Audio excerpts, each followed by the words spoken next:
Hey guys, today we are discussing about shock.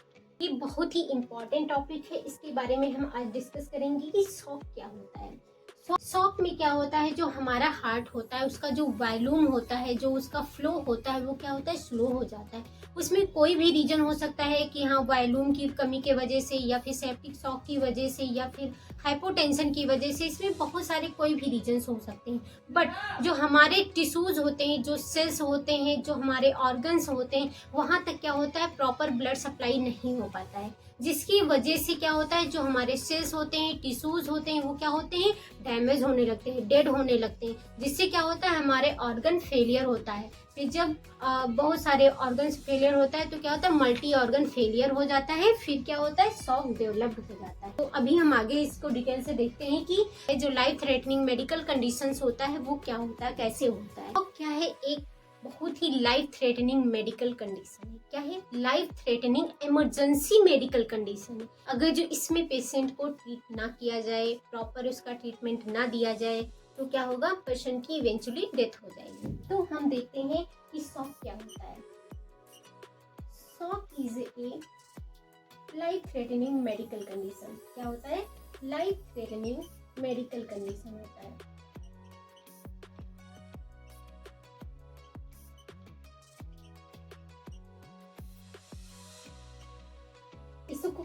इसी को क्या बोलते हैं, that is known as shock. क्या बोलते हैं, इसी को शॉक बोलते हैं। जो शॉक होता है ये क्या है, एक इमरजेंसी कंडीशन होता है। क्या होता है, इमरजेंसी कंडीशन होता है।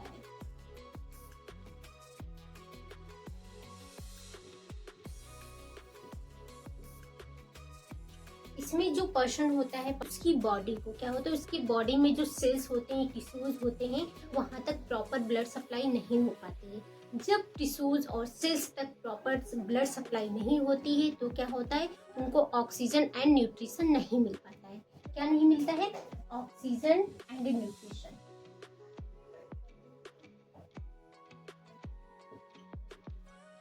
जो हमारे क्या होते हैं, सेल होते हैं, उन तक ऑक्सीजन एंड न्यूट्रिशन नहीं पहुंच पाता है। तब क्या होता है, जो सेल्स होती हैं, जो हमारे टिश्यूज होते हैं, वो क्या होते हैं, डैमेज होने लगते हैं। क्या होते हैं, डैमेज होने लगते हैं, या फिर बोल सकते हैं कि डेड हो जाते हैं। तो क्या होता है, जो सेल्स होते हैं, टिश्यूज होते हैं, वो डैमेज होने लगते हैं। जिसकी वजह से क्या होता है, नेक्रोसिस डेवलप्ड हो जाता है, या फिर इमरजेंसी कंडीशन डेवलप्ड हो जाती है। तो हम देखते हैं कि जो सेल्स होते हैं, जो हमारे ऑक्सीजन के एब्सेंस में वर्क करते हैं, उनको क्या बोलते हैं, क्योंकि जो ये सेल्स होते हैं हमारी बॉडी में, वो क्या करते हैं, ऑक्सीजन की प्रेजेंसी में ही वर्क करते हैं। कि कहाँ पे करते हैं, ऑक्सीजन की प्रेजेंसी में। ऑक्सीजन की प्रेजेंस में ही वर्क करते हैं। तो अगर ये ऑक्सीजन, जब हमारे जो सेल्स होते हैं उनको ऑक्सीजन नहीं मिल पाता है, तो क्या करते हैं, ये ऑक्सीजन के एब्सेंस में वर्क करना स्टार्ट कर देते हैं। कहाँ पे वर्क करना स्टार्ट कर देते हैं, ऑक्सीजन के एब्सेंस में वर्क करना स्टार्ट कर देते हैं। तो जो सेल्स होते हैं उनको ऑक्सीजन चाहिए होता है, उनको ऑक्सीजन प्रॉपर नहीं मिलता है, तो क्या होता है, वो ऑक्सीजन के एब्सेंस में वर्क करना स्टार्ट कर देते हैं, जिसको क्या बोलते हैं, एनारोबिक कंडीशन। क्या बोलते हैं, एनारोबिक कंडीशन बोलते हैं। जब एनारोबिक कंडीशंस में अपना वर्क करना स्टार्ट कर देते हैं तो क्या करते हैं, ये हमारी बॉडी में मेटाबॉलिक एसिडोसिस को डेवलप कर देते हैं। क्या करते हैं, मेटाबॉलिक एसिडोसिस को क्या करते हैं, डेवलप कर देते हैं। तो अब हम देखते हैं कि मेटाबॉलिक एसिडोसिस कैसे होता है, कैसे डेवलप्ड हो जाता है हमारी बॉडी में। तो जो सेल्स होते हैं, क्या होते हैं, जो हमारे सेल होते हैं उन तक क्या होता है, ऑक्सीजन नहीं पहुंच पाता है। क्या होता है, ऑक्सीजन नहीं मिल पाता है। तो ये जो सेल्स होते हैं ऑक्सीजन के एब्सेंस में वर्क करना स्टार्ट करते हैं। किसमें, एब्सेंस में। जब ऑक्सीजन के एब्सेंस में वर्क करना स्टार्ट करते हैं तो ये सेल्स क्या करते हैं, एनारोबिक कंडीशन को डेवलप कर देते हैं। एनारोबिक कंडीशन डेवलप करते हैं।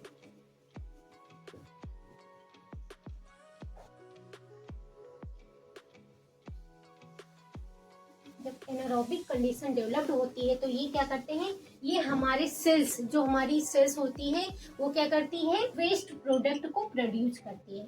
क्या करती है, वेस्ट प्रोडक्ट को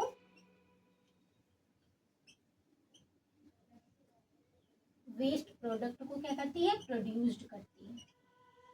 तो जो हमारी सेल्स होते हैं वो ऑक्सीजन के एब्सेंस में वर्क करते हैं, तो क्या करते हैं, वेस्ट प्रोडक्ट को प्रोड्यूस करते हैं। तो क्या होता है, हमारी बॉडी में बहुत ही ज्यादा वेस्ट प्रोडक्ट हो जाता है। जब हमारी बॉडी में वेस्ट प्रोडक्ट ज्यादा होता है और वो बॉडी से बाहर नहीं निकल पाता है, तो क्या होता है, मेटाबॉलिक एसिडोसिस की कंडीशन डेवलप्ड हो जाती है। क्या होता है, मेटाबॉलिक एसिडोसिस की कंडीशन डेवलप्ड हो जाती है।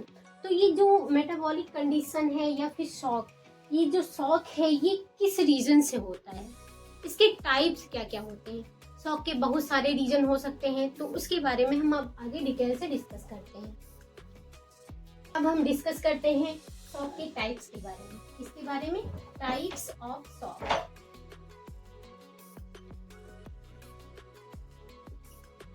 हम शॉक के टाइप्स के बारे में देखते हैं कि शॉक के टाइप्स कौन कौन से होते हैं। तो जो शॉक होता है वो कितने टाइप्स के होते हैं, 4 टाइप्स के।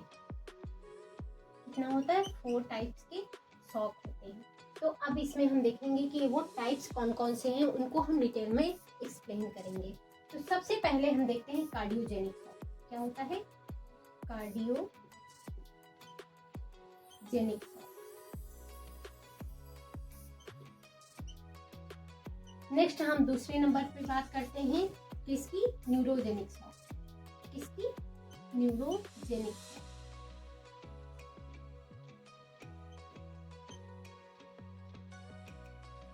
नेक्स्ट हम बात करते हैं थर्ड नंबर पे हाइपोवैलेमिक शॉक के बारे में। किसके बारे में, हाइपोवैलेमिक शॉक। हाइपोवैलेमिक शॉक के बारे में। नेक्स्ट हम 4 नंबर पे बात करते हैं डिस्ट्रीब्यूटिव शॉक के बारे में। इसके बारे में, डिस्ट्रीब्यूटिव शॉक के बारे में।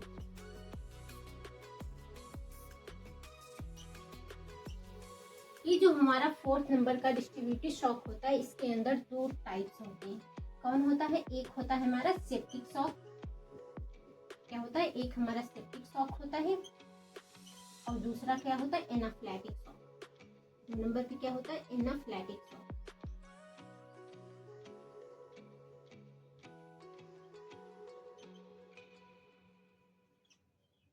होता है एनाफ्लैटिक शॉक होता है।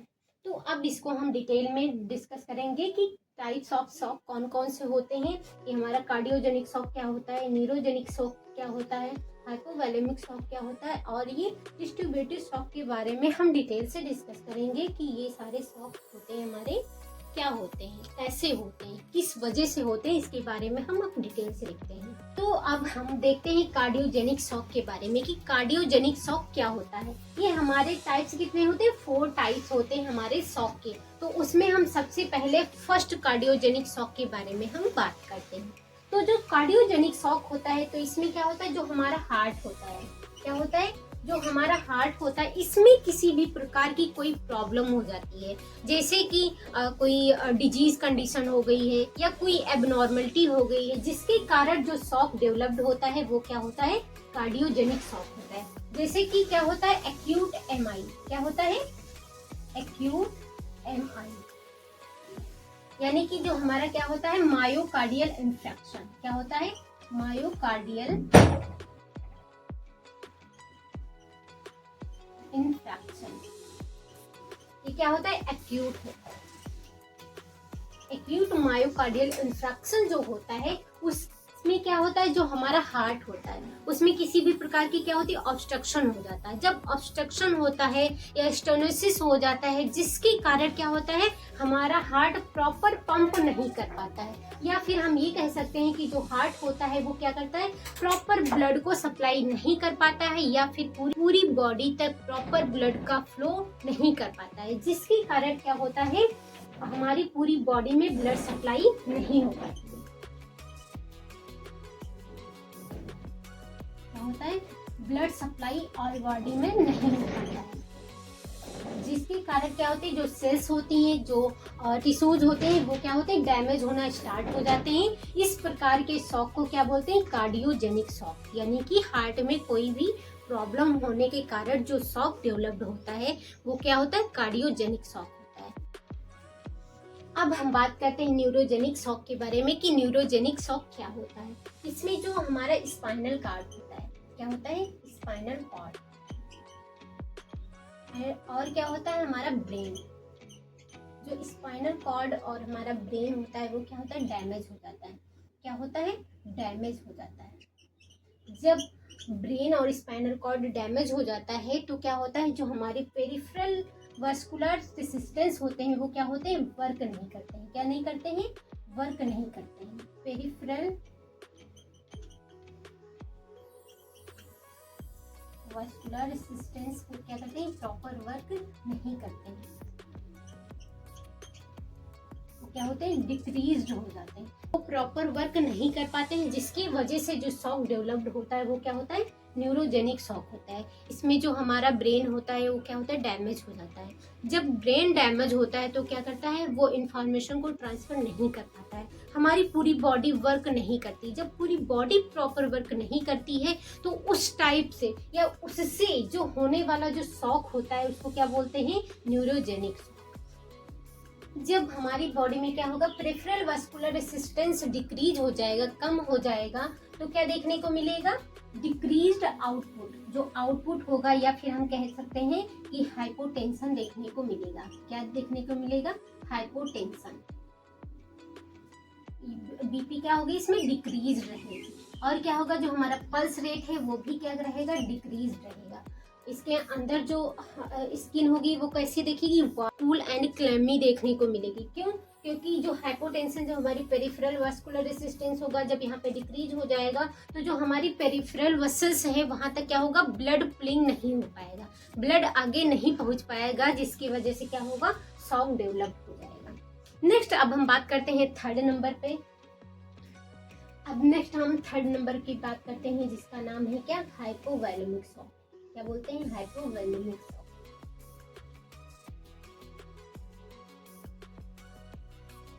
इसमें क्या होता है कि जो हमारा सर्कुलेटरी सिस्टम होता है, इसमें क्या होता है, जो सर्कुलेटरी सिस्टम होता है उसमें फ्लूइड की जो मात्रा होता है वो कम हो जाता है। सिस्टम में क्या होता है, फ्लूइड का जो वॉल्यूम होता है वो क्या होता है, डिक्रीज हो जाता है, कम हो जाता है, जिसकी वजह से जो शॉक डेवलप होता है उसको क्या बोलते हैं, हाइपोवैलेमिक शॉक। इसमें क्या होता है, जो सिस्टमैटिक वास्कुलर रेसिस्टेंट होते हैं वो क्या होते हैं, कम हो जाते हैं।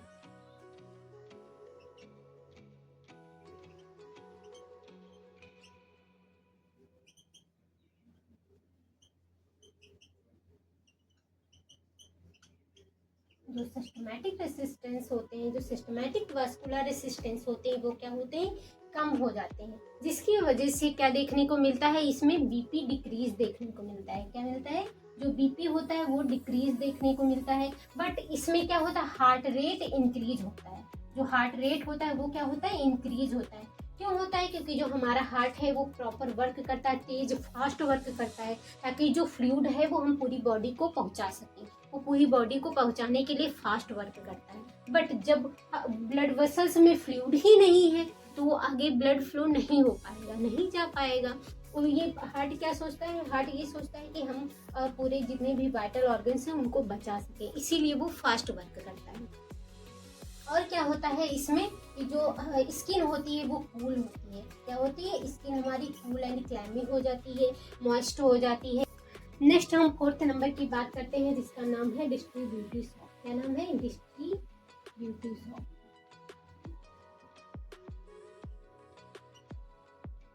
इसमें टू टाइप्स आते हैं, एक आता है हमारा सेप्टिक शॉक।